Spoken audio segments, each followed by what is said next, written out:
అందరికీ నమస్కారము. మన నిత్య జీవితంలో అంతా ఒక్కటిగా ఉండాలి, మన నడవడి లోపలి గుణం సరిగ్గా ఉండాలని ఈ పద్యంలో వర్ణించినారు వేమనయోగి.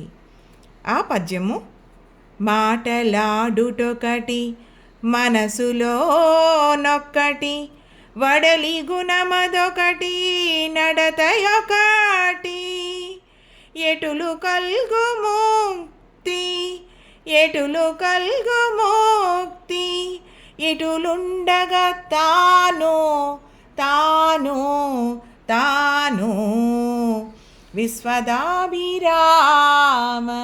వినురవేమ. దీని తాత్పర్యం, పైన మాటలు ఒకలాగా మనసులో ఒకలాగా, లోపల గుణం ఒకటి పైన నడిచే నడత ఒకటి. ఇలా అయితే ఎలా ముక్తి లభిస్తుంది?